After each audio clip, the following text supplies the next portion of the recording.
was a decision calmly made in the midst of mayhem. It was followed by a lie that would haunt David Duckenfield, he said, to his dying day. He ordered the exit gate at Hillsborough open, which led to the deaths of 96 fans. Within days he lied, blaming the fans, and stuck to that until today. The former chief superintendent apologised unreservedly to a hushed inquest hearing. Relatives of those who died were there to hear him add his deep regret at causing so much distress to them. From Warrington, Damon Green reports. Almost 26 years, the families of the Hillsborough victims and the survivors of the tragedy have waited for the admission that finally came today. The police concealed the truth. The most senior police officer on duty lied, and that lie turned a tragedy into a lifetime of suffering. David Duckenfield told the Hillsborough inquest how he ordered a gate to be opened shortly before kick-off, allowing supporters to surge into already crowded enclosures. Mr. Duckenfield told the court, "I remember saying, if people are going to die, I have no option but to open the gates. The sole thought I had was that I'd got to save lives."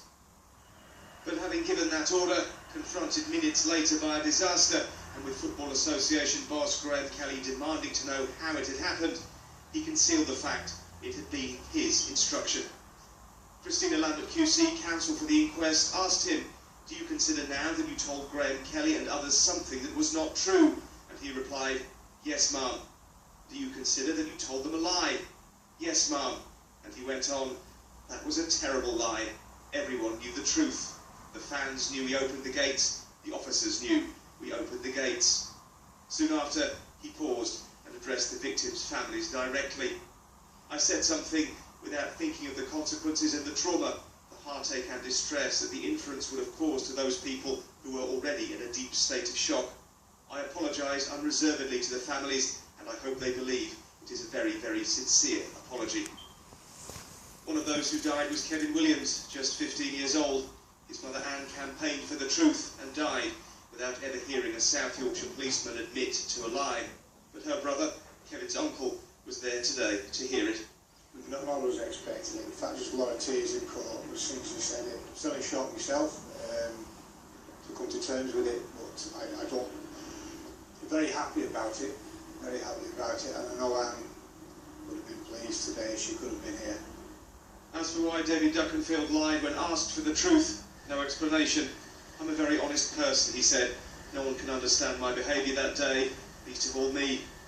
But the questioning he still faces from the families of Hillsborough victims may well force him to return to how he concealed the truth from them. Well, the admission, when it came out of nowhere, and the emotional impact on that courtroom was enormous, on the families of the victims, the shock, the relief.